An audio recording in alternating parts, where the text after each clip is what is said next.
आणि गड किल्ले हे नुसत्या वास्तू नाही, ह्या तुमच्या आमच्या सर्वांसाठी हा ऊर्जा स्रोत आहे. साहेबांनी इतका राज्यामध्ये झंझावात उभा करणारा दुसरा तिसरा कुणी नेता नाही. मी आदरणीय पवार साहेबांच्या खांद्यावर मान टाकलेली आहे. साहेब मला सांगितलं की तुला नगरची लोकसभा लढवावं लागेल. दादांच्या समोर या बऱ्यापैकी सगळ्या गोष्टी सेट झाल्या. पण आज त्या दोन राष्ट्रवादी एकत्र आल्या नसल्या तरी देखील जे बघितलं जातं किंवा बोललं जातं की हे आतून सगळे एकच आहे आणि विशेष करून पवार कुटुंब आतून सगळं एकच आहे. आणि त्याला कारण असं दिलं जातं की बघा म्हणजे की एकाच घरामध्ये खासदार 3-3 आहेत, मग साहेब स्वतः आहेत, सुप्रियाताई आहेत, पार्थ आहेत, 2 आमदार आहेत, मुख्यमंत्री आहेत. तर असं देखील एक चित्र समाजामध्ये आहे. मी पवारांचा अंदाज घेऊ शकत नाही. नमस्कार, टॉप न्यूज मराठीमध्ये आपलं स्वागत. मी अरुण मेहत्रे आणि आपण पाहतात आमचा मान्यवरांसोबत संवाद, अर्थात स्पेशल गेस्ट. मंडळी, आजचे आपले स्पेशल गेस्ट आहेत खासदार निलेश लंके. लंके साहेब, आपलं आमच्या स्टुडिओमध्ये स्वागत. नमस्कार. नमस्कार. निलेशजींची ओळख करून देण्याची आवश्यकता नाही. आपल्याला म्हणजे गेले अनेक वर्ष पाहतो एक सर्वसामान्य कार्यकर्ता ते आज शरदचंद्र पवार पक्ष राष्ट्रवादी काँग्रेसचे नगरचे खासदार, हा त्यांचा प्रवास आहे. एक कृतिशील कार्यकर्ता, सर्वसामान्य माणसांमध्ये मिसळणारा कार्यकर्ता, सर्वसामान्य माणसाच्या अडीअडचणीला धावून जाणारा कार्यकर्ता आणि नेता. आणि त्याचप्रमाणे अलीकडच्या काळात म्हणजे ज्यासाठी ते आज पुण्यात आले होते ते म्हणजे की आपला मावळा या एका संस्थेच्या संघटनेच्या माध्यमातून गड किल्ल्यांचं संवर्धन आणि स्वच्छतेचा वसा हाती घेतलेला असा हा कार्यकर्ता नेता आज आपल्यासोबत आहेत. अर्थात हे नेमकं गड किल्ल्यांचं काम काय आहे आणि त्याचबरोबरीनं सध्या राजकारणात काय सुरू आहे, म्हणजे राज्याच्या राजकारणात आणि दिल्लीच्या राजकारणात, याविषयी आपण आज त्यांच्याशी बोलणार आहोत. मन मोकळं बोलण्यासाठी म्हणून निलेशजी अर्थात परिचित आहेत. सुरुवात अर्थातच मी ज्याची प्रस्तावना केली ते म्हणजे की आपला मावळाच्या माध्यमातून सुरू असलेलं काम. गेल्या वर्षी देखील तुम्ही किल्ल्यांवरती गेला होतात. आपल्या कित्येक वर्षांची, शतकांची परंपरा किंवा वारसा असलेले गड किल्ले आणि त्यांची असलेली दुरावस्था तुमच्या निदर्शनास आली आणि तुम्ही त्या दृष्टिकोनातून केवळ बोलून नव्हे तर कृतीतून उत्तर शोधण्याचा प्रयत्न केला. काय नेमकं ते काम आहे ते सुरुवातीला सांगा आणि मग आपण इतर. महाराष्ट्रामध्ये नव्हे पूर्ण देशामध्ये कुठलंही शुभ कार्य असू, राजकीय सुरुवात असू, समाजकार्याची सुरुवात असू, छत्रपती शिवरायांचं नाव घेऊन आपण त्या कार्याला सुरुवात करतो. पण ज्या छत्रपती शिवरायांनी जे गड किल्ले उभे केले, त्या गड किल्ल्यांमागे इतिहास, अनेक मावळ्यांनी आपलं रक्त सांडलं, आपलं बलिदान दिलं. त्या गड किल्ल्यांचा आज कुठंतरी दुरावस्था आपल्याला पाहायला मिळत आहे. आणि गड किल्ले हे नुसत्या वास्तू नाही, ह्या तुमच्या आमच्या सर्वांसाठी हा ऊर्जा स्रोत आहे, हे प्रेरणा स्रोत आहे. आणि ह्या गड किल्ल्यांची आज दुरावस्था आपल्याला पाहायला मिळत आहे. शेवट मी एक लोकप्रतिनिधी म्हणून नाही, पण छत्रपती शिवरायांचं एक शिवभक्त मावळा या नावाने आम्ही आपला मावळा नावाची एक संघटना काढली. मागील वर्षी छत्रपती शिवरायांच्या जन्मदिवसाचा औचित्य साधून त्या मोहिमेला, त्या आपला मावळा संघटनेच्या माध्यमातून ती मोहीम सुरू केली. ते मोहिमेचं स्वरूप असं आहे की त्या गड किल्ल्यावर जायचं, स्वच्छता करायचं, थोड्याफार प्रमाणात काय डागडुजी असं संवर्धन करायचं, वृक्षारोपण करायचं, कुठं डस्टबिन ठेवायची गरज असेल डस्टबिन ठेवायचं. किल्ला उंच किल्ला असल्यानंतर जाणारे लोक जर थकले तर त्यांना बसण्यासाठी बाकडे ठेवायचे. आणि किल्ल्यांवर असे काही मंदिर असतं एखादं, त्या मंदिराकडे लाईटची व्यवस्था नाही, तिथं सौर लॅम्प बसवणे, असं आम्ही सगळं ते काम त्या गड किल्ल्यांचं करत असतो. पण ते काम करत असताना आम्ही त्याची बायोग्राफी तयार करतो आणि सरकारला आम्ही त्याची मागणी करतो की ह्या गड किल्ल्यांची ही अवस्था आहे, आपल्या माध्यमातून हा निधी मिळाला पाहिजे. हे सगळ्यात आम्ही मागणी पण करत असतो.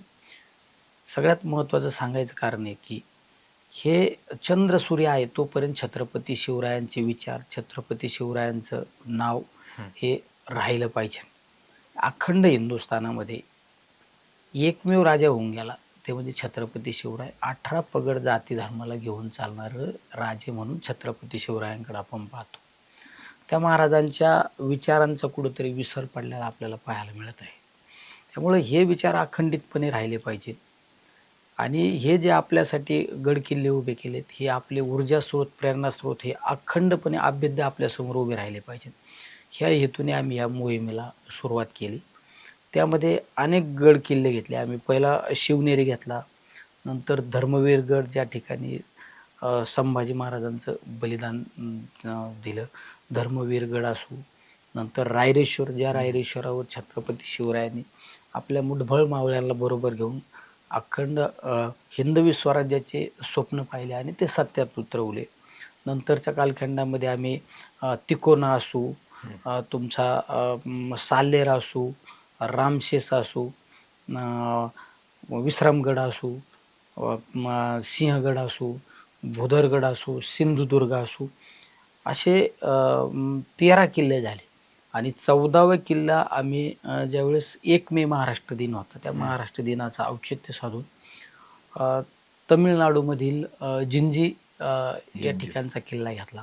तो किल्ला घेण्यामागं कारणसुद्धा स्वराज्याच्या 3 राजधान्या होत्या, एक राजगड, रायगड आणि जिंजी. त्या गडावर आम्ही 1 मेला महाराष्ट्र दिनाच्या दिवशी ती मोहीम घेतली. ती मोहीम घेत असताना आम्ही त्या ठिकाणी शाहिरी चा कार्यक्रम, सांस्कृतिक कार्यक्रम केला पोवाड्यांचा. मल्लखांब जो छत्रपती शिवरायांच्या काळात जी मल्लखांब सुरू झाला, तो मल्लखांब घेतला. असे आपल्या महाराष्ट्राच्या परंपरेचे काही कार्यक्रम घेऊन आम्ही ती मोहीम राबवली. आता आम्ही ही 15वी मोहीम आम्ही करतोय. ती ज्या संभाजी महाराजांनी आपल्या धर्मासाठी, स्वराज्यासाठी बलिदान दिलं, त्या संभाजी महाराजांचा तुमचा वडू आणि तुळापूर त्या ठिकाणी आम्ही आता ही 21 तारखेला मोहीम करतो. सगळ्यात महत्त्वाचं, ह्या मोहीम करण्यामागं अनेक शिवभक्त मावळे त्या मोहिमेमध्ये सहभागी होतात. आम्ही संवर्धन करतो, स्वच्छता करतो, वृक्षारोपण करतो, पण त्याचबरोबरीने ह्या मोहिमेमध्ये जे जे मावळे सहभागी होतात ते जाताना महाराजांचे विचार घरापर्यंत घेऊन जातात आणि ते विचार इतरांना प्रसारित करतात. त्यामुळे डबल हेतू आहे, संवर्धन होतं, स्वच्छता होती आणि महाराजांचे विचार कुठंतरी प्रत्येकाच्या घराघरापर्यंत पोहोचतात. आणि त्याचबरोबरीने आम्ही राज्य सरकार, केंद्र सरकारकडे पाठपुरावा करत असतो. त्याचं एक उदाहरण सांगतो. आम्ही भुदरगडावर गेल्यानंतर जगदंबे मातेचं मंदिर आहे, अतिशय पुरातत्व मंदिर आहे, तुम्ही कधी पण जा. त्या आम्ही स्वच्छता करत असताना आम्ही त्या गडावरची आम्ही अवस्था पाहिली त्या मंदिराची. आमची एक टीम जात असते आधी पाहणी करण्यासाठी. तर त्या आम्ही त्या ज्यावेळेस पाहणी केली तर त्या जगदंबे मातेचं मंदिर ऊन, वारा, पाऊस सगळ्या ऋतूत उघड्या मूर्ती दिसली. मनाला इतक्या वेदना झाल्या. अरे म्हणलं, माझ्या महाराष्ट्रात ही जर माझ्या देवदेवतांची अवस्था असेल तर आपण लोकप्रतिनिधी राहण्यात अर्थ नाही, आपण काहीतरी केलं पाहिजे. आम्ही लगेच तर कागद आणले, बांबूचं शेड मारलं आम्ही त्या पुढं. पण त्याने कुठं आम्ही अस्वस्थ झालो. आम्हाला माहिती होती एवढ्या हाईटला ते राहणार नाही, सगळं जाणार. आम्ही पुरातत्व विभागाच्या अंतर्गत तो किल्ला येतो, त्याला पत्रव्यवहार केला. 1 पत्र, 2 पत्र, 3 पत्र, 4 पत्र, शेवट मी स्मरणपत्र दिलं. तुमच्या ज्याने जर होणार नसेल तर मी माझ्या पद्धतीने आम्ही ते मंदिराचं जीर्णोद्धार करणार. त्यावेळेस त्यांना जाग आली आणि 5.5 कोटी रुपयाचा निधी मंजुरीचं आम्हाला पत्र पण पाठवलं. अशा आम्ही त्या ठिकाणी मागण्या पण करत असतो. मी तर मागच्या संसदीय अधिवेशनामध्ये संसदेमध्ये मागणी केली ती, मुख्य पंतप्रधानांना पण पत्र दिलं होतं की 1 दिवसीय कॅबिनेटची बैठक रायगडावर घ्या. त्याच्यामागं कारण एक आहे, आज आपण म्हणतो राज्याचं मंत्रिमंडळ आहे, देशाचं मंत्रिमंडळ आहे, याचे खरे मुख्य प्रवर्तक कोण आहे तर छत्रपती शिवराय. छत्रपती शिवरायांचं पहिलं अष्टप्रधान मंडळ होतं. मग जे खरे मुख्य प्रवर्तक आहे त्या रायगडावर 1 दिवसाची कॅबिनेट झाली पाहिजे. आम्ही ती मागणी सुद्धा केली. शेवट हे काम मी सुद्धा एक लोकप्रतिनिधी म्हणून मी सरकारवर टीका टिप्पणी केली असते, सरकारने हे केलं पाहिजे. अरे पण टीका टिप्पणी करण्यापेक्षा आपण सुद्धा एक थिनगी म्हणून काम करा ना. आपण एक कृती म्हणून काम करतो, आम्ही कृती म्हणून काम करतो. आम्ही तर मावळे म्हणून जातो, आम्ही सगळं ताण भूक विसरून जातो. आम्ही आदल्या दिवशी मुक्कामी जातो. आम्ही मुक्कामी गेल्यानंतर त्या मंदिराच्या गडाच्या पायथ्याला मंदिरात झोपतो. हो, तुमचं बघितलं मी, सभा मंडपात झोपतो. तिथं एखादं सांस्कृतिक भवन तिथं असलं झोपतो, घोंगड्या टाकून झोपतो आम्ही. तिथं मी कोण आहे काय यापेक्षा मी मावळा आहे, अशा भूमिकेने आम्ही जातो. आनंद वाटतो. दिवसभर काम केल्यानंतर एक मनाला समाधान वाटते, एक ऊर्जा निर्माण होते. पण हे सगळं घडण्यासाठी की तुम्ही जो शब्द वापरला की मनाला कुठेतरी वेदना झाल्या पाहिजे ही जी दुरावस्था बघून, माझा प्रश्न असा आहे की वर्षानुवर्ष हा आपला जो वारसा आहे, ऐतिहासिक वारसा, दीप्यमान वारसा जो आपल्यासाठी आदर्श आहे, त्या वारशाची दुरावस्था होते, आपल्या प्रेरणास्थानाची दुरावस्था होते आणि आपल्या मनाला वेदनाच होत नाही. हे निगरगठ्ठेपण आहे. हे कुठनं माणसांमध्ये येतं, मग तो माणूस कुठलाही असू द्यात. आणि मग हे आतापर्यंत जे केवळ हे गड किल्ले किंवा महाराजांच्या नावाने राजकारण करत आलेले, सरकार किंवा सत्ता उपभोगत आलेले, त्यांच्या मनाला ह्या कधी वेदना झाल्या नाहीत का? तुम्हाला ज्या अर्थी वेदना होत नाही, हे फक्त टेम्पररी समाजासमोर दाखवण्यापुरता डेमो असतो. ज्याला कुठंतरी हृदयातून त्याच्या मनात, त्याच्या हृदयात, त्याच्या रक्ताच्या थेंबात थेंबात छत्रपती शिवराय आहे ना, देवदेवता आहे ना, त्याला वेदना होतात. आणि फक्त तुम्ही फॉर्मॅलिटी म्हणून छत्रपती शिवरायांच्या जयंतीच्या दिवशी किल्ले शिवनेरीवर गेले, लांबलचक भाषण आणलं, काय उपयोग नाही.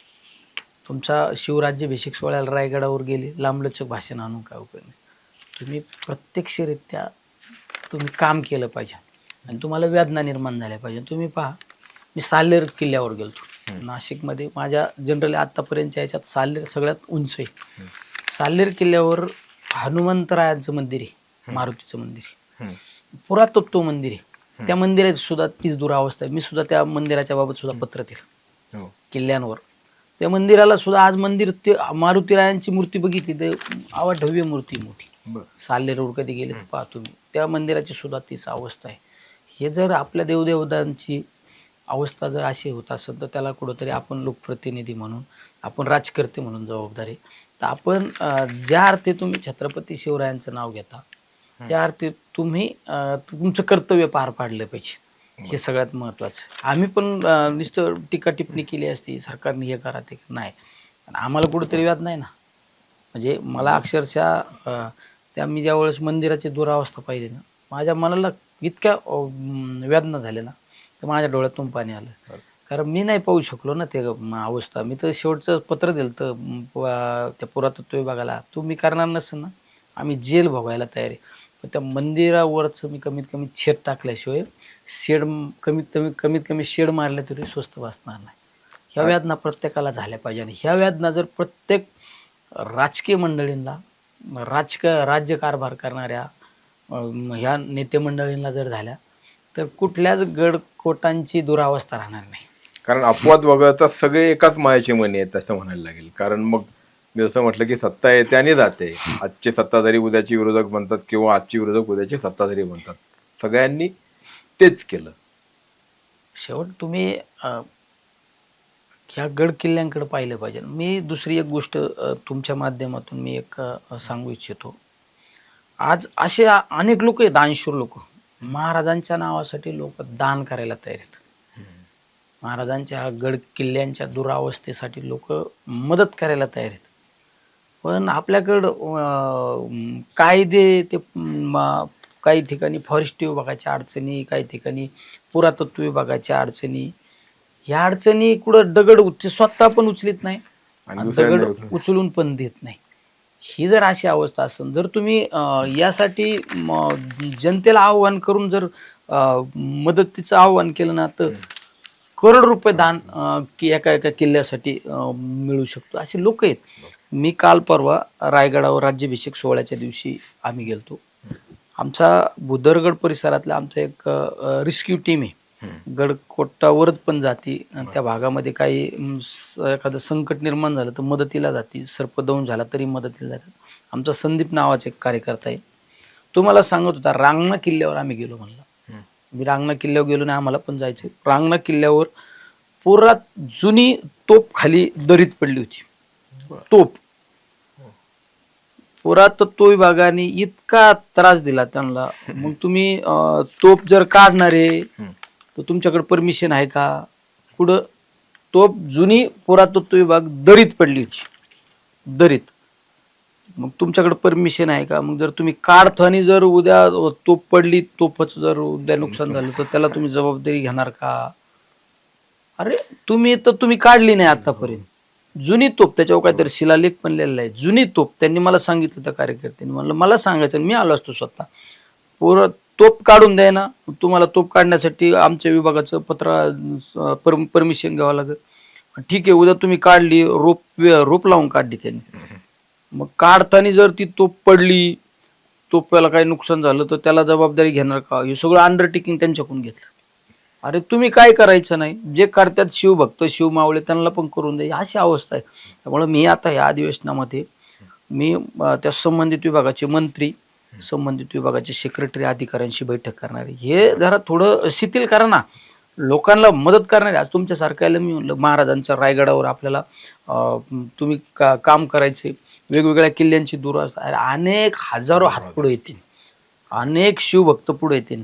ते काय महाराजांचं नावाने अनेक लोक दान करणार आहेत आणि ते किल्ले उभे राहतील. सरकार करत नाही, लोकांना करून देत नाही. हे कधी आम्हाला जाणवलं, मी ज्यावेळेस प्रत्येक किल्ल्यावर जातो ना त्यावेळेस मला हे सगळं खास खुलगी कळाली. बरं, आणि म्हणून तुम्ही जे काही करता ते खरोखर कौतुकास्पद आहे. खरं तर स्वतंत्र आणखी एका प्रदीर्घ चर्चेचा किंवा मुलाखतीचा विषय आपण पुन्हा एकदा कधीतरी याच्यावरती बोलू. पण आता थोडंसं जरा लोकांच्या मनामध्ये सुरू असलेली चर्चा किंवा सध्या राजकारणात जे काही सध्या सुरू आहे त्याविषयी, त्याकडे थोडं मला तुम्हाला न्यायचं आहे. आत्ता म्हणजे आजच्या तारखेला किंवा गेल्या 2 दिवसामध्ये एका गोष्टीची चर्चा सुरू झाली आहे, ती म्हणजे की काँग्रेसकडून असा प्रस्ताव आला म्हणे की राष्ट्रवादी काँग्रेस, शरद पवारांची राष्ट्रवादी काँग्रेस, त्यांनी काँग्रेसमध्ये विलीन व्हावं. काय नेमकं सुरू आहे दिल्लीत? असं कधी काय म्हणजे याच्या आधी कधी काय अशी बोलणी, चर्चा वरच्या पातळीवर, खालच्या पातळीवर, मधल्या पातळीवरती असं काही घडतंय का? 10 तारखेला आमच्या पक्षाचं वर्धापन दिन झालं. वर्धापन दिन झाल्यानंतर कालच एकच दिवस मध्ये गेला, 11 तारीख. काल ही कुठंतरी आम्ही सोशल मीडियावर त्याच्यावर बातमी पाहिली. पण अशी कुठं प्रत्यक्षरित्या माझ्या सारख्याच्या समोर तरी अशी कुठं चर्चा आमच्या पक्षीय लेवलवर झालेली नाही. कुठं असं आमच्या तरी कानावर आलेलं नाही अधिकृतपणे का असं कुठला प्रस्ताव आला आहे, कुठली चर्चा झाली. माझ्यासारख्या कार्यकर्त्याच्या तरी अद्यापपर्यंत अशी काही कुठली गोष्ट कानावर आलेली नाही. त्यामुळं त्यावर भाष्य करणं योग्य नाही ना. तर मला तर त्यामध्ये थोडाफार संदर्भ असता, पवारसाहेबांच्या बोलण्यातून एखादी गोष्ट आली असती, आदरणीय ताईंच्या बोलण्यातून आली असती, आमचे प्रांताध्यक्ष शशिकांत शिंदे साहेब असो, जयंत पाटील साहेब असो, या प्रमुखांच्या बोलण्यातून जर आले असते तर मग त्यावर सविस्तर आपण बोलू शकलो असतो. पण अशी काही कुठली चर्चा तरी माझ्या माहितीनुसार अद्यापपर्यंत तरी काही झालेली वाटली नाही मला तरी. कारण साहेबांचं एकूण राजकारण बघता की ते एक तर नेहमीसाठी म्हणत आलेत की बाबा राजकारणात कोणीच कुणाचा कायमस्वरूपी शत्रू किंवा मित्र नसतो, हा अर्थात राजकीय भाग झाला. आणि दुसरं म्हणजे विलिनीकरण किंवा एका पक्षाचे 2 पक्ष होणं, हा देखील या गोष्टी देखील त्यांच्या हातून घडलेल्या आहेत. म्हणजे पूर्वी देखील त्यांनी समाजवादी काँग्रेसची स्थापना केली होती, नंतर मग पुन्हा ते काँग्रेसमध्ये विलीन झाले, आता राष्ट्रवादी काँग्रेसची स्थापना केली. अर्थात त्याला कारण होतं की ते सोनिया गांधींचा विदेशीपणाचा मुद्दा, पण तो मुद्दाच पुढे त्यांनी स्वतःहून खारिज केला आणि तो संपुष्टात आला. असं असताना मग पुन्हा एकदा राष्ट्रवादी काँग्रेसने मूळ विचारसरणी असलेल्या काँग्रेसमध्ये विलिनीकरण त्या पक्षाचं होण्यास काय हरकत आहे, अशी एक सर्वसाधारण भावना आहे किंवा असं सर्वसाधारण माणसाच्या मनामध्ये प्रश्न उपस्थित होतो. तुमच्या मनामध्ये कधी उपस्थित होतो? नाही, शेवट आमच्या मनामध्ये काय उपस्थित होतं काय नाही यापेक्षा आम्ही ज्या नेतृत्वाखाली काम करतो ते म्हणजे आदरणीय पवारसाहेब, 65 वर्षाचा संसदीय कारकिर्दीमध्ये काम करणारा, म्हणजे 65 वर्ष राजकीय जीवनामध्ये काम करणारं नेतृत्व, म्हणजे देशात एवढं मोठं काम करणारं नेतृत्व कुठलं नाही. आणि त्या नेतृत्वाने राज्यात असो देशात असो अनेक महत्त्वाची पदं भोगले. त्या नेतृत्वाने अनेक संकट पेलले, अनेक उन्हाळे पावसाळे पाहिले. त्यामुळं आमच्या नेतृत्व करणारे आमचे नेते आदरणीय पवारसाहेब खंबीर असल्यामुळं आमचा सार्थ त्यांच्या 100% विश्वासी. त्यामुळं आमचा नेता, आमचं जे वय त्या वयापेक्षा जास्त आदरणीय पवारसाहेबांचा राजकीय अनुभव. त्यामुळं आम्हाला माहिती आहे आमचा नेता जो निर्णय घेईन तो खऱ्या अर्थाने समाजाचा फायद्याचा निर्णय असेल, सगळ्या शेतकऱ्यांच्या हिताचा निर्णय असेल, बेरोजगारांच्या हिताचा निर्णय असेल. त्यामुळं आमच्या नेतृत्वावरच विश्वास आहे. त्यामुळे आम्ही ह्या गोष्टीची कधी विचार करण्याची वेळ आलेली नाही आणि येणार पण नाही. कारण आपण पाहतो ना, आपण जर उद्या मला पुण्यातून आता मला आमच्या गावाकडे जायचं आहे, रात्रीचं उशीर झाला आहे आणि मला माझ्या ड्रायव्हरवर विश्वास असला तर मी निवांत गाडीत झोप घेऊ शकतो. का मला माहिती आहे माझा ड्रायव्हर चालवणारा हा मला माझ्या घरापर्यंत व्यवस्थितरित्या पोचवणार आहे. तसे आमचे साहेबांवर आमचा 100% विश्वास आहे. आदरणीय ताईंच्या नेतृत्वाखाली आम्ही संसदेमध्ये काम करतो. यांच्या सगळ्यांच्या नेतृत्वावर आमचा 100% विश्वास असल्यामुळं आम्ही त्या गोष्टीवर कधी विचार केला पण नाही आणि करण्याची वेळ पण येणार नाही. कारण या संदर्भात संजय राऊत अर्थात शिवसेनेचे नेते आहेत, उद्धव ठाकरे पक्षाचे नेते, त्यांनी देखील असं आशयाचं विधान केलंय की काँग्रेसची घडी नीट बसवण्यासाठी साहेबांनी जनता पक्ष नाही. आता संजय राऊत साहेब शिवसेना पक्षाचे नेते आहेत, त्याच्यामुळे ते बोलू शकतात ना. आता त्यांनी कमेंट केली असेल, पण मी माझ्या पक्षाच्या बाबत, माझ्या नेतृत्वाच्या बाबत मी 100% माझा विश्वास आणि खात्री आणि मला माहिती आहे माझा नेता हा एकदम सक्षम लढवाई आहे. आज सुद्धा मी अभिमानाने सांगतो, 86 वर्षाचं वय असताना सुद्धा साहेबांनी इतका राज्यामध्ये झंझावात उभा करणारा दुसरा तिसरा कोणी नेता नाही. बाकी नेते मंडळी शासकीय चॉपर वापरतील, शासकीय हेलिकॉप्टर वापरतील, फिरतील, पण माझा नेता राज्यात ज्यावेळेस फिरतो ना, 4 चाकाच्या गाडीतच फिरतो. कारण की या राज्यामध्ये मी अनेक बदल घडवले. अजून मला काय बदल घडवणे आवश्यक आहे. माझ्या प्रत्येक भागात गेल्यानंतर माझ्या शेतकऱ्याची काय अवस्था आहे, शेतकऱ्याचे काय प्रश्न आहे, बेरोजगारांचे काय प्रश्न आहे, हे सगळे मला उघड्या डोळ्यांनी पाहायला मिळाले पाहिजे. म्हणून माझा नेता आज पण 4 चाकाच्या गाडीत फिरतो. पण या विलिनीकरणासंदर्भात तुमचं काही व्यक्तिगत किंवा राजकीय मत नाही का? नाही, माझं व्यक्तिगत काय मत आहे, राजकीय मत यापेक्षा मी आदरणीय पवार साहेबांच्या खांद्यावर मान टाकलेली. त्यामुळं ते जिकडे घेऊन जातील, जिकडे ते घेऊन काय जातील तिकडे. साहेब उद्या म्हणले आम्हाला मारा त्या फ्रीवेवरून मारा समुद्रात उडी, तर मारली. ऐका ना, एवढी निष्ठा जी आहे ही म्हणजे अलीकडच्या काळामध्ये म्हणजे आता अपवादानच पाहायला मिळते. मग आता ठीक आहे, तुमच्या बाबतीत आहे की आता तुमच्यावरती अर्थात टीका अशी होतेच की तुम्ही कधीतरी शिवसेनेचे होतात, तदनंतर मग राष्ट्रवादी अजितदादांसोबत होतात नंतर, पण निष्ठा या गोष्टीबद्दल तुमचं काय भाष्य एक आहे? सांगू का साहेब, मी शिवसेनेत होतो, पण मला कोणी गद्दार म्हणलं नाही. तुम्ही बघा, काही एखादा नेता जर पक्ष सोडून गेला तर त्याला म्हणलं जातं का हे गद्दार आहे यांनी पक्षाला फसवलं. मला कधी शिवसेनेत कधी मला म्हणलं नाही. मी अजितदादांबरोबर होतो, दादांशी प्रामाणिक होतो, पण मी पवारसाहेबांबरोबर गेलो हे दादांना पण माहीत होतं. मी कुठल्या नेत्याला अंधारात नाही ठेवलं. महाविकास आघाडी एकत्रित असताना, एक संघ असताना मी आदरणीय पवारसाहेबांना मी शब्द दिला होता की साहेब मला सांगितलं की तुला नगरची लोकसभा लढवावं लागेल. मी साहेबांना शब्द दिला, साहेब ठीक आहे, तुम्ही म्हणता तुमच्यासाठी लोकसभा लढवली. त्यानंतर पक्षामध्ये 2 गट पडले, पण माझा शब्द पवार साहेबांना होता, मी शब्द पाळला. त्यामुळं दादांना सांगून सगळ्या गोष्टी, त्यामुळं राष्ट्रवादी पक्ष अजितदादांच्या पक्षाने सुद्धा मला कधी गद्दार नाही म्हणलं. तुम्ही कोणाबरोबर राहा, प्रामाणिक राहा, आणि ज्याच्याबरोबर राहिले तुम्ही त्याच्या डोळ्यात डोळे घालून बोलता आले पाहिजे. त्यामुळे आम्ही साहेबांबरोबर आहे तर प्रामाणिकच आहे.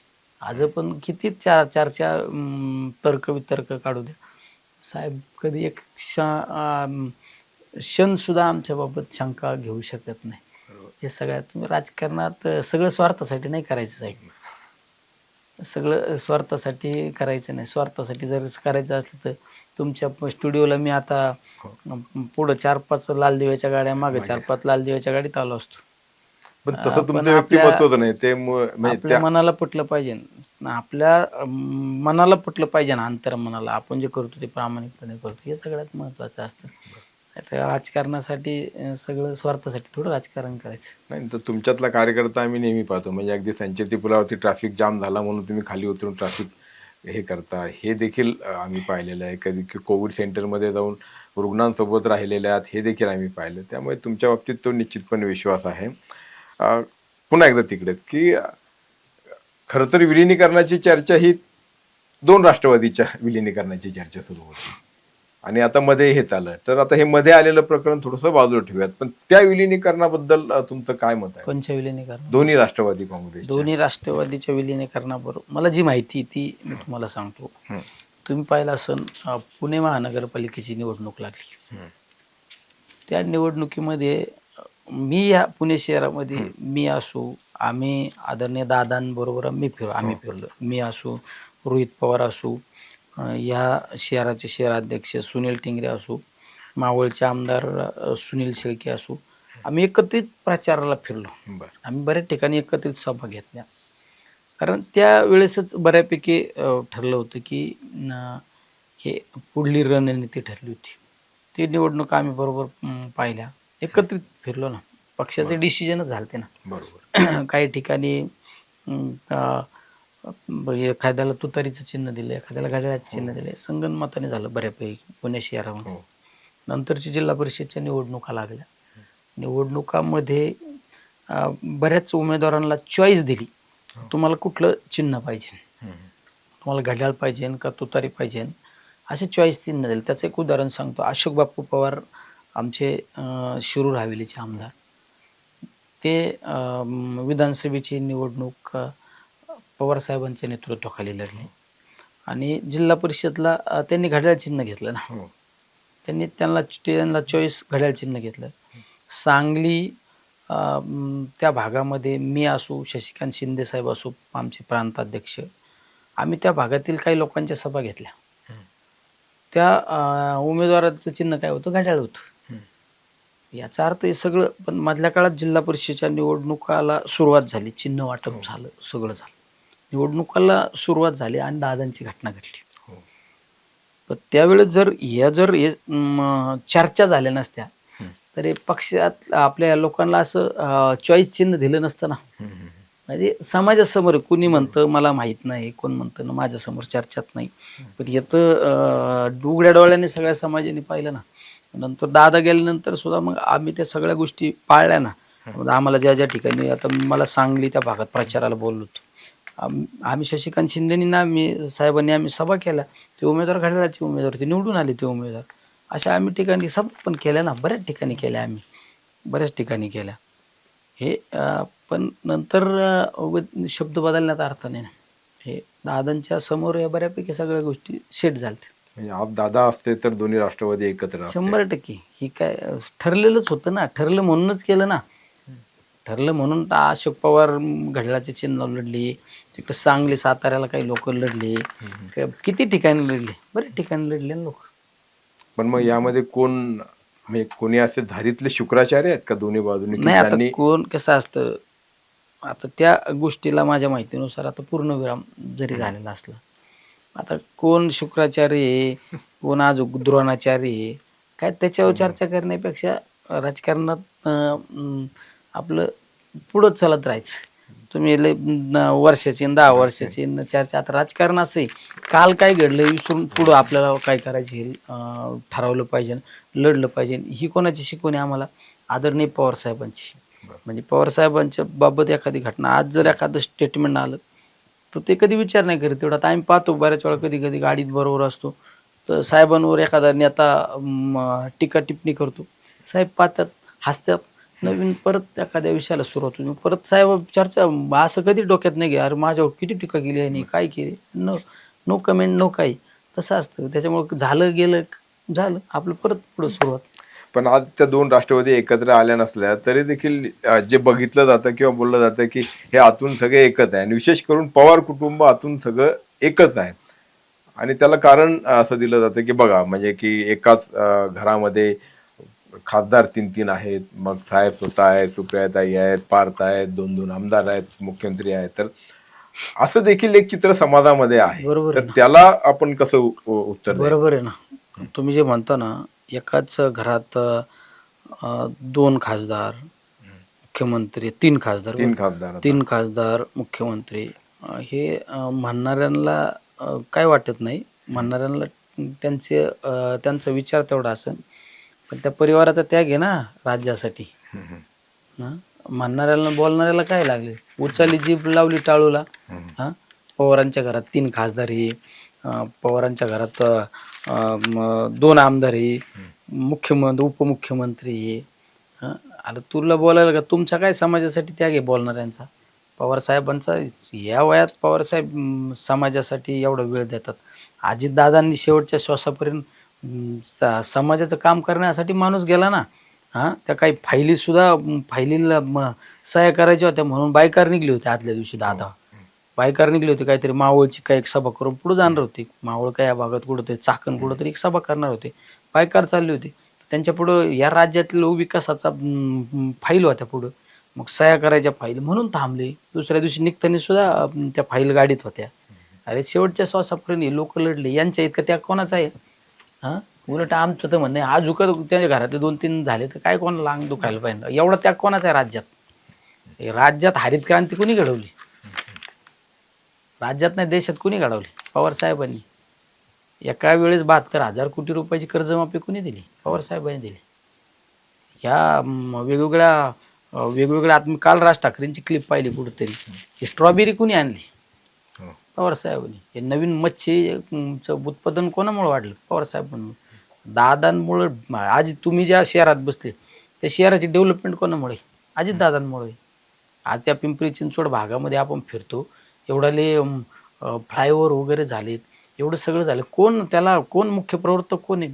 अजितदादा. हां, असे कित्येक लोक आहेत. कित्येक ठिकाणी डेव्हलपमेंट. आज डेव्हलपमेंटचा महामेरू जर म्हणलं तर पवार परिवार आहे. पण इतरांनाही ही डेव्हलपमेंटची संधी, डेव्हलपमेंट करण्याची संधी दिली जायला हवी, असा एक विचार नाही का? किंवा इतरांनाही त्यांनी कोणाच्या ताटातलं घेतले? कोणाच्या ताटातलं घेतलं? ते का दुसऱ्या मतदारसंघात जाऊन निवडून आले? त्यांनी कोणाच्या ताटातलं घेतलं?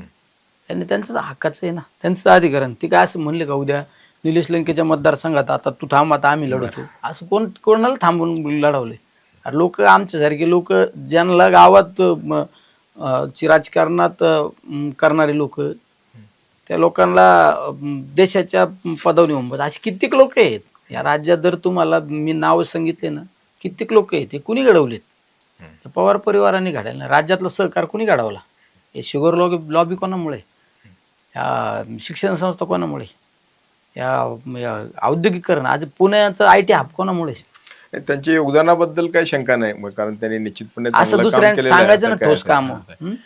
आता जो मुद्दा येतो की आता तुम्ही ज्याचा उल्लेख केला की पवारसाहेब याही वयामध्ये इतकं काम करतात, प्रश्न पुन्हा तोच. म्हणजे आता काय होतं की दादांनाही असं वाटत होतं, अजितदादांना, की आता पुढच्या पिढीकडे सूत्र दिली गेली पाहिजे होती.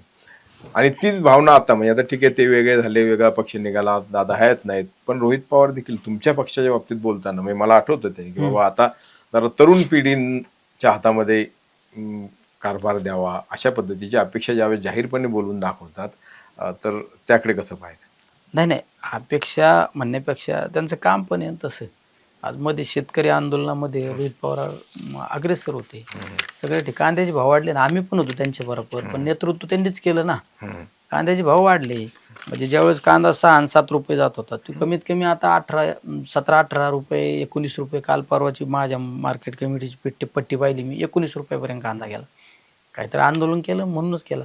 आज कुठं पंढरपूरला ह्या कर्जमाफी समाधानकारक नाही, कर्जमाफी फसवी, ह्या बाबत आज पंढरपूरला आत्मक्लेश आपलं हे चालू आहे, आंदोलन चालू आहे. हा, पंढरपूरला करतो ना, म्हणजे जो माणूस करतो आहे ना शेवट. पण त्याच्यावरती पक्ष संघटनेची जबाबदारी, असं म्हणजे त्यांच्या बोलण्याचा अर्थ तो होता की नवीन पिढीकडे आता हे जबाबदारी दिली गेली पाहिजे. जबाबदारी तर त्यांच्यावर आहे. ते पक्षाचे नेतेच आहेत ना. ते आमचा पक्ष कोणाचा आहे? त्यांचाच आहे ना. पक्ष त्यांचा आहे ना. कुणी म्हणून का निलेश लंकेचा पक्ष आहे का तुमचा पक्ष आहे? असं कसं नाही म्हणणार, निलेश लंकेचा पण पक्ष आहे. आता आहे मोठं पण ते म्हणत नाही, पण शेवटी काय की एक कार्यकर्ता, पक्षाचे मुख्य प्रवर्तक कोण आहे? आमच्यासारखी मावळे आहेत ना तिथं.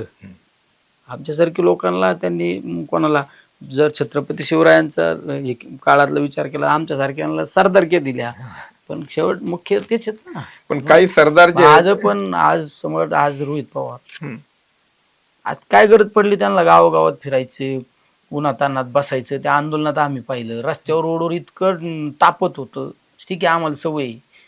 त्या माणसाला काय पण त्यांच्याबद्दल त्या तर- माणसाला रोडवर बसला ना माणूस, 1 तास रोडवर बसला, हे कोण करू शकतं? करतोय ना माणूस, नाही, करतोय ना. म्हणूनच म्हटलं की रोहित पवार असंही बोलतात, म्हणजे हे की त्यांची ती भावना मी तुम्हाला सांगितली की नवीन लोकांच्या हातामध्ये दिली पाहिजे. आणि दुसरं म्हणजे कधी कधी इतकं स्पष्ट बोलतात, म्हणजे आता अलीकडचं विधान त्यांचं कुठेतरी मी ऐकलं किंवा वाचलं की जर साहेबांनी काही वेगळा निर्णय घेतला, म्हणजे भाजप सारख्या पक्षाबरोबर वगैरे जाण्याचा, तर माझा निर्णय वेगळा असेल, हे देखील रोहित पवार त्यांनी सांगतात. गुगली टाकली असेल राजकीय. तुम्ही पवारांचा अंदाज घेऊ शकत नाही हो. गुगली टाकली असेल, लोकांच्या काय रिॲक्ट होतात, लोक लोक काय प्रतिक्रिया देतात. काही असं सरदार जे आहेत तुमच्या पक्षात, जसं तुम्ही म्हणता की काय आम्हालाही सरदारके दिले, पण काही सरदार हे चलबिचल असतात बघा, म्हणजे आधीपासून. म्हणजे जयंत पाटलांकडे तर कायम साशंक नजरेने बघितलं जातं की आधी प्रदेशाध्यक्ष होते तेव्हापासून देखील. तर असं काही खरोखर पक्षात आहे का? कारण शेवटी काय असतं आता की तुम्ही सत्ता आहे तर सगळं आहे असं म्हणणार जयंत आहे. पाटील साहेबांचं नाव घेतलं. 12 वर्ष सक्षमपणे प्रांताध्यक्ष म्हणून काम केलं. हम्म. साशंक सारखं काय केलं त्याने? कुठलं कृत्य आहे साशंक सारखं? कुठलं कृत्य आहे? हम्म. पक्षासाठी अहोरात्र माणूस झटला. आम्ही बघितलेला प्रांताध्यक्ष, प्रदेशाध्यक्ष, मी माझ्या अनुभवाने पाहिलेला. रात्रंदिवस मतदार महाराष्ट्राची पायपीट करणारा प्रदेशाध्यक्ष आम्ही पाहिला. हं? ठीक आहे, नंतर काय अडचणी झाल्या, पण काय साशंक आहे तर मग असं पक्षाच्या विरोधात कुठला काय डिसिजन आहे का कुठले? पक्षासाठी तर अहोरात्र झटले ना. पक्षासाठी तर काय काय नाही केलं पक्षासाठी. जयंत पाटलांनी सगळं केलं ना. त्या कुठेतरी भाजपच्या छायेत जाण्याची इच्छुक होते, नाही नाही, असं लोक काहीतरी असं काही चर्चा काहीतरी. करतात, कुणी काही चर्चा करतात, कुणी कोणासंग बोलून बसलं तरी लोकांना वाटतं याचं इकडंच चालला. अरे असं का? आम्हाला माहिती आहे ना त्यांची निष्ठा सगळे. तर त्यांना जरी असं करायचं असलं तर ते कधीच गेले असते. त्यांना मोठं मंत्रिपद मिळालं असतं, सगळं मिळालं असतं, पण नाही ना. पक्षाशी पवारसाहेबांची निष्ठा आहे, किती वेळा बोलून दाखवली. एक राजकीय लोकप्रतिनिधी म्हणून आता मी, अर्थात तुम्ही आता त्या पक्षामध्ये नाहीत पण अजितदादांच्या पक्षामध्ये होतात. आता जी पक्षाची एकूण परिस्थिती, अवस्था किंवा जे काही सध्या सुरू आहे, अ, त्याबद्दल तुमचं काय हो मत? म्हणजे कोणत्या पक्षाची?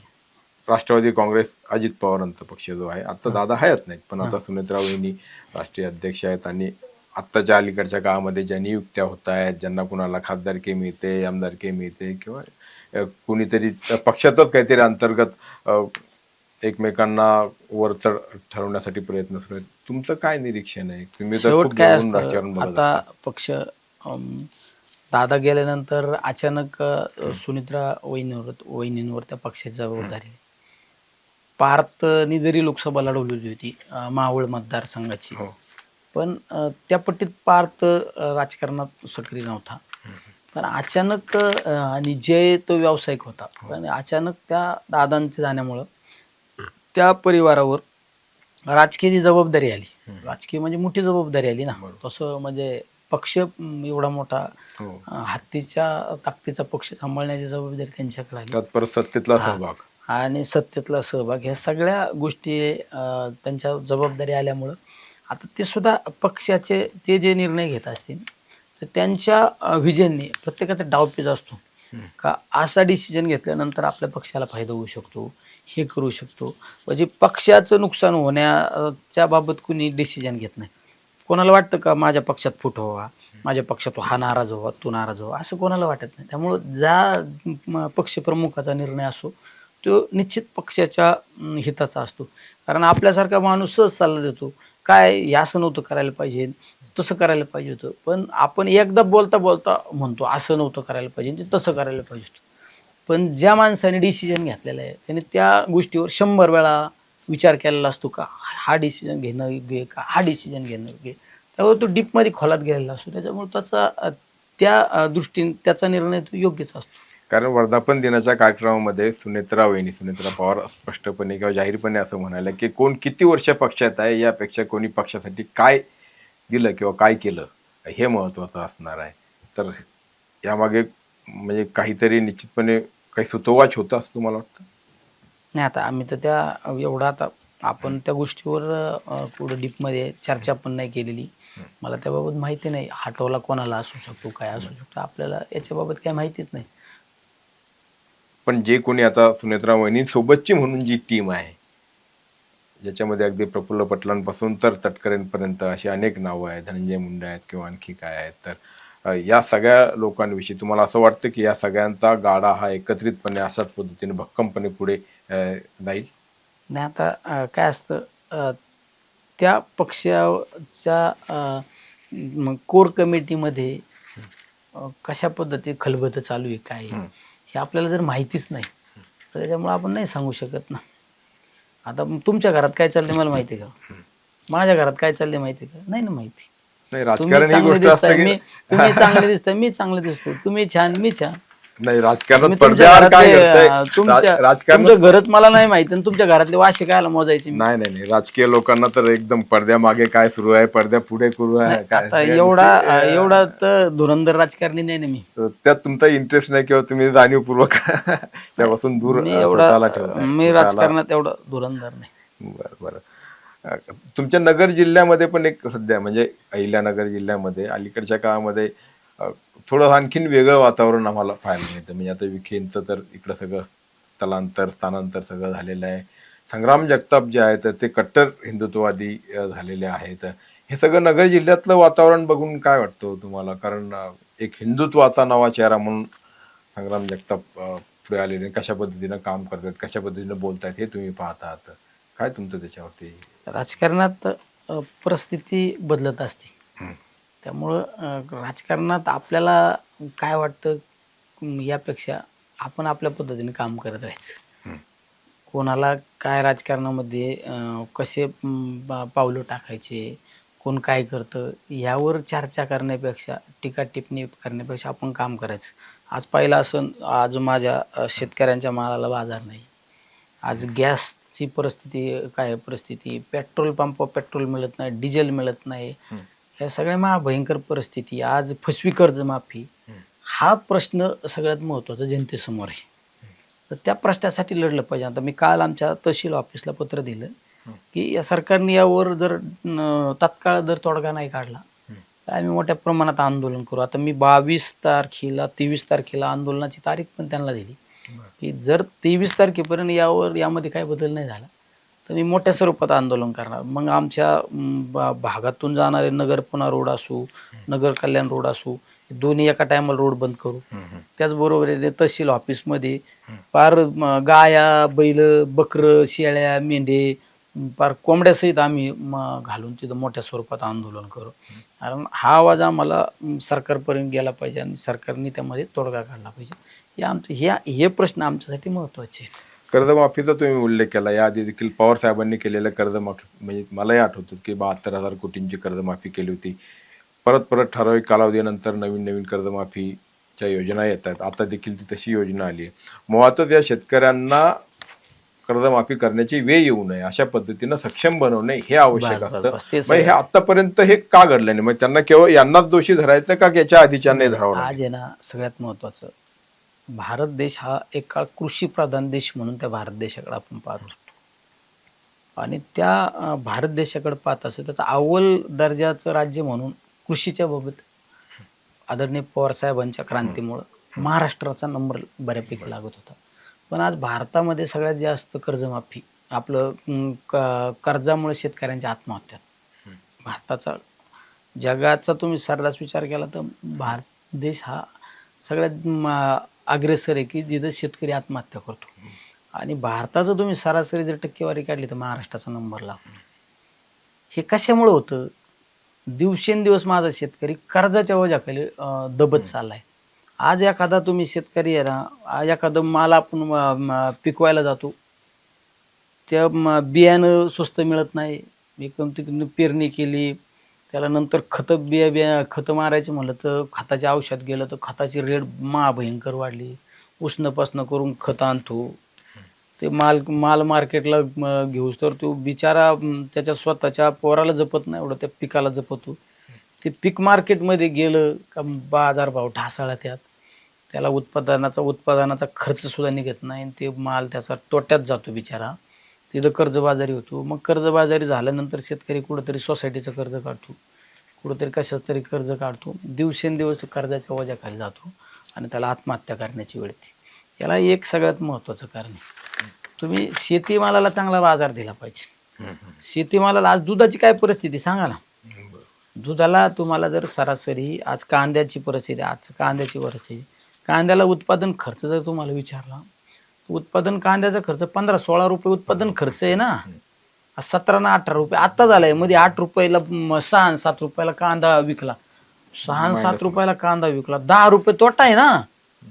बिचार कस काय उजारणार आहे. आज दुधाला 40 रुपये, 40-41 रुपये लिटर उत्पादन खर्च आहे दुधाला. माझ्या शेतकऱ्याला विचारलं ना, तेव्हा तुम्हाला 35 रुपयात ते परवडतं. अरे 35 रुपयात कसं परवडतो? तो बिचारा सकाळी उठल्यावर धारा काढितो, गाडी आपल्या मोटरसायकलला कॅन्डल लटकीतो, गाडी दूध घेऊन जातो. त्याची रोजंदारी धरली का? नाही धरली. पेट्रोलचा खर्च झाला का? नाही धरला. तो गावात दूध घालायला गेला, पण ती बिचारी सकाळी उठती, शेण काढीती, नंतर दुपारी वेळ भेटल्यावर शेण काढल्यावर गुरांना पाणी पाजायचं, मग कुठंतरी घास काढायला जाईल, कुठंतरी मका आणायला जाईल. तिची रोजंदारी धरली का? हे सगळं जर कॅल्क्युलेट केलं तर 40-41 रुपये लिटर दुधाला उत्पादन खर्च आहे. आणि जर तुम्ही त्या भावात सुद्धा दूध विकत नाही तर कसं शेतकरी सुधारणार? तुम्ही शेतकऱ्याला चांगले बाजार द्या ना. शेतकरी माझा कोणाच्या दारात भीक मागायला जाणार नाही. शेतकरी कोणाला दारात हात मागायला त्याला काय बिचारायला काय हवंच आहे का? तो दिवसेंदिवस करतात बोजत गेला. शेतकरी माझा शेतकरी चांगल्या पोराला शिक्षण देऊ शकत नाही. आज माझ्या शेतकऱ्याचे पोरं मराठी मीडियमला शिकतात. म्हणूनच त्याला म्हटलं की ही चांगल्या अवस्था, दर्जाचं शिक्षण देऊ शकत ही नाही. परिस्थिती एखाद्या सुधारतच नाही अशी अवस्था आहे आणि वर्षानुवर्ष ही अवस्था आहे. मुलीचं पोराचं लग्न केलं तर बिचारा इकून तिकून उसनवारी पैसे काढतो, पैसे जात नाही, मग त्याला आत्महत्या करण्याची वेळ येते. त्यामुळं मी तर कायम माझं एक वाक्य आहे, ज्या दिवशी माझा शेतकरी सुखी होईल ना, ज्या दिवशी माझा शेतकरी सुखी समाधानी होईल ना, त्या दिवशी हा भारत देश जगावर राज्य करेल. पण तुम्ही जर माझ्या शेतकऱ्याला सुखी करू शकत नाही ना, तर हा देश कधी उजरू शकत नाही. पण त्याच्या नशिबी आजही संघर्ष आलेला आहे आणि हा संघर्ष तिथे मग सभागृहात असू देत किंवा राष्ट्रीय कुठल्या तरी पटलावरती मांडण्यासाठी असू देत, तुमच्यासारखे लोकप्रतिनिधी आवश्यक असतात. पण ते मोजकेच असतात किंवा ते देखील सोयीनुसार भूमिका घेतात. नाही मी तुमचं व्यक्तिगत नाही म्हणत आहे, मी सांगतोय की पण अशी परिस्थिती आहे. आज इंडिया आघाडी नावाची आघाडी तिथे झाली, काय तिची अवस्था आहे? कोण आज तिकडे, म्हणजे कोण आज इकडे उद्या तिकडे, अशी अवस्था असते. सोयीनुसार तुम्ही सगळ्यात महत्वाचं आहे ना, तुम्ही कोणत्या पक्षात आहे, कुठे आहे, तुम्ही सोयीनुसार राजकारण करा. राजकारणात तुम्हाला लक लाभ लागू, तुम्ही सोयीनुसार करा. पण तुम्ही ही जाणीव नेहमी ठेवली पाहिजे, आपण शेतकरी पुत्र आहे ना. आपला बाप शेतकरी, आपला आजा शेतकरी, आपला पंजा शेतकरी. कुणाला आज म्हणतो असं मी लय उद्योजक आहे, तू माग जा ना 2 पिढ्या. मूळ आपलं काय होतं? शेतीच होती ना. आज तुमचे वडील नोकरीला असतील, तर तुमचे आजोबा तर शेतकरी असतील का नाही? अजूनच शेतीच करतात. बरोबर आहे. आपलं कोणी असो, प्रत्येकाचं मूळ हे आपलं शेतकरी. अरे तुम्ही त्याला जर विसरता, तुमच्या मातेची जर तुम्ही विसरत असाल तर कसं करणार आहे तुम्ही? त्यामुळं तुम्ही कुठल्या पक्षात जा, पार्टीचा शेतकऱ्यांसाठी लढलं पाहिजे, शेतकऱ्यांसाठी रोडवर आलं पाहिजे, धारेवर धरलं पाहिजे सगळ्यांना. तर अगदी शेवटचा 1-1.5 मिनिट तुमचा घेतो. एकूण आता राजकीय पक्ष म्हणून राष्ट्रवादी काँग्रेस शरदचंद्र पवार पक्षाचं भवितव्य किंवा भविष्य काय आहे असं तुम्हाला वाटतं? स्वतंत्रपणे कधीतरी हा पक्ष मजबूत होईल ना मजबूत. हे दिन बदलते. बर पवार साहेबांच्या राजकीय 60 वर्षाच्या कालखंडामध्ये 25-30 वर्ष पवार साहेब सत्तेत होते, 25-30 वर्ष विरोध होते. दिवस बसून राहतात का? दिवस बदला जात ना. आम्ही 2019ला ज्यावेळेस निवडून आले, म्हणले आता काय खरं नाही, काय नाही, आता आपल्याला विरोधात बसावं लागेल. अशी काय पवार साहेबांनी जादू केली की महाविकास आघाडीचं सरकार राज्यात आलं ना. जे पक्ष एकमेकाच्या विरोधात लढले आतापर्यंतच्या राजकीय महाराष्ट्राच्या राजकारणात, वेगवेगळी विचारसरणीची, शिवसेना आणि राष्ट्रवादी एकत्र आली, काँग्रेसला एकत्र घेतलं, एकत्र येऊन सत्ता स्थापन केली ना. असे दिन बदलते. रोज आपण आशावादी राहायचं, रोज आशावादी राहून लढत राहायचं, फाईट आऊट करायची. मग माझ्या पक्षाचं काय होईल, काय नाही, अरे तू काम कर ना, काम कर, आपोआप सगळं होतं. पण पुढे नेतृत्व देखील तसं, म्हणजे पुढच्या काळासाठी, भविष्य काळासाठी तेवढं सक्षम असणं आवश्यक आहे. पवार साहेब आज पण 25-30 वर्षाच्या तरुणाला लाज होते एवढं काम करतात. आमचं नेतृत्व सक्षम आहे ना. चला रॅपिड फायर 1-2-3 गोष्टी फक्त. राहुल गांधी की नरेंद्र मोदी? कसं असतं, तुम्ही नरेंद्र मोदींनी 2014ला मोठमोठाले आश्वासनं दिली. आम्ही प्रत्येक शेतकऱ्याच्या खात्यावर एवढे पैसे टाकू, बेरोजगारांना इतक्या कोटी नोकऱ्या देऊ. काय केलं? नोकऱ्या नाही, शेतकऱ्यांच्या अकाउंटला पैसे नाही, सगळे सरकारी ऑफिसं बंद केलं आणि खाजगीकरण करून टाकलं. त्यानंतर सगळ्यात महत्त्वाचा एक मुद्दा आला 2014 नंतर. डेव्हलपमेंट तर काहीच नाही. पण एक मोदी साहेबांनी एक सगळ्यात मोठा मुद्दा आपला त्या सरकारनंतर आला, ते म्हणजे हिंदू खतरे में आया. हिंदू खतरे में. अरे काँग्रेसच्या काळात हिंदू आला नाही खतऱ्यात, त्याच्या आधी कधी मग खतऱ्यात नाही आला ना, असं काय झालं अचानक भाजपचं सरकार आल्यानं हिंदू खतरे में? हा, असं काय झालं? म्हणजे फक्त लोकांना, आमच्या गोरगरिबांच्या पोरांना, यांचे पोरं कुठंतरी बाहेर देशात शिकवायचे आणि आमच्या गोरगरिबांच्या पोरांना पेटवायचे, दंगली करायला लावायच्या, हा मुद्दा त्यांनी आणला पुढं. राहुल गांधींच्या बाबत तुम्ही पाहिलं असेल, आज गॅसची तुटवडा, पेट्रोलचा 3 महिन्यापूर्वी सांगितलं होतं ही देशात ही परिस्थिती होणार. राहुल गांधींकडे विजन आहे ना, स्ट्रगल करण्याची ताकद आहे. सगळे त्या कुटुंबाला वारसा आहे ना. आज गांधी घराणे इतके देशासाठी कुणी काय केलं, बलिदान दिलं गेलं देशासाठी. गांधी घराणे, इंदिराबाई देशासाठी गेलं, राजीव गांधी देशासाठी गेलं, बलिदान दिलं ना या परिवाराने. तसं कोणी या देशामध्ये कुणी बलिदान दिलं सांगा देशासाठी? देशाचं नेतृत्व म्हणजे पंतप्रधान म्हणून करण्याची क्षमता असलेलं नेतृत्व म्हणजे राहुल गांधीकडे बघता विजय आहे ना. बर. पुढचा प्रश्न, सुनेत्रा पवार की सुप्रिया सुळे? शेवट काय असतं, आज महाराष्ट्राच्या राजकारणामध्ये सुप्रिया आपलं सुनित्रा वहिनींकडं राज्याच्या राजकारणाचा अचानक उपमुख्यमंत्री पदाची जबाबदारी पडली. त्यामुळे त्या जबाबदारीच्या दृष्टीने अतिशय चांगल्या पद्धतीने त्यांचं आज तरी राज्यामध्ये काम चालू आहे. इतका अडचणीतला पक्ष आज पक्षातल्या काही सगळ्या गोष्टींना बरोबर घेऊन ते त्यांच्या पद्धतीने राज्यामध्ये चांगलं काम करतात. सुप्रियाताईंच्या बाबत मी अनुभवलेल्या सुप्रियाताई खऱ्या अर्थाने आमच्यासारख्याला बोटाला धरून संसद जर कोणी शिकवली असेल ना, ते ताईंनी. म्हणजे आमच्यासाठी तिथं बहीण म्हणून पण काम केलं, आमच्यासाठी आमची माता म्हणून सुद्धा काम केलं. आमच्या सगळ्या खासदारांना बोटाला धरून आम्ही जर म्हणलो ताई आम्हाला बोलायचं, तर स्वतः त्या थांबणार, पण आम्हाला बोलायला संधी देणार. त्याच्यामुळं त्यांच्या जाग्यावर योग्य आहे. म्हणजे या प्रश्नाच्या बाबतीत टाय म्हणायला लागेल. ताई नाही, मी जे अनुभवलेलं आज ताई, थांबा ना, ताईचा विषय नाही. आज ताई कुठं राजकारण करतात? सुप्रियाताई राजकारण कुठं करतात? सेंट्रलला ना, केंद्रात करतात. आम्ही अनुभवलेलं ताई सांगितलं ना, आम्हाला संसद बोटाला धरून कोणी शिकवली? आम्हाला दिल्लीपर्यंत पवार साहेबांनी पोहोचवलं, पण आम्हाला बोटाला घेऊन संसदेच्या बाकड्यावर कोणी बसवलं? ताईंनी बसवलं. आम्हाला प्रश्न कसे मांडायचे, मंत्र्याकडे कसं जायचं, हे ताईंनी शिकवलं. पण आजच्या परिस्थितीत आम्ही राजकारणात दादांच्या नंतर राज्याच्या राजकारणात पाहतो, तर त्या सुनित्रा वहिनींचं मग काम चांगलंच आहे ना. उद्धव ठाकरे की शरद पवार? पवार साहेबांनी का दांडगा राजकारणाचा अनुभव या देशामध्ये कोणाचा नाही. देशामध्ये म्हणजे मी तर कायम सांगतो, रेस का घोडा कधी रुकता बी नाही, कधी थकता बी नाही. तसे आदरणीय पवार साहेब हॉस्पिटलमधून बाहेर आल्यानंतर दुसऱ्या दिवशी एखाद्या कार्यक्रमात दौऱ्यावर जातात. पवार साहेब इज द ब्रँड. तुमचं मूळ असलेला शिवसेनेचा हिंदुत्ववाद की आत्ताचा पुरोगामी, आता राष्ट्रवादीचा पुरोगामित्व? नाही, आमचं मूळचं हिंदुत्व ते सुद्धा छत्रपती शिवरायांचं हिंदुत्व होतं. छत्रपती शिवरायांचं हिंदुत्व काय, सगळ्या जाती धर्माला बरोबर घेऊन चालणारं हिंदुत्व. आणि पुरोगामी हिंदुत्व सुद्धा तेच आहे ना. शिव शाहू फुले आंबेडकरांचं हिंदुत्व, त्यांना हिंदुत्व मान्य आहे ना. त्यांना कोणचं हिंदुत्व मान्य आहे? महाराजांचं हिंदुत्व त्यांना मान्य आहे ना. जाती भेद निर्माण करणारं हिंदुत्व पुरोगाम्यांना मान्य नाही. शिवशाहू फुले आंबेडकरांची विचारधरणीची कास धरणाऱ्या माणसांना जातीभेद करणारा, समाजात तेढ निर्माण करणारं हिंदुत्व त्यांना मान्य नाही. सत्ता महत्वाची की विचार? सगळ्यात महत्वाचं सत्ता येती जाती, पण त्यापेक्षा विचार महत्वाचा असतो. वैचारिक पातळी विचार. आणि आता शेवटचा प्रश्न, अगदी व्यक्तिगत, निलेश लंके यांच्यासाठी, दिल्ली की मुंबई?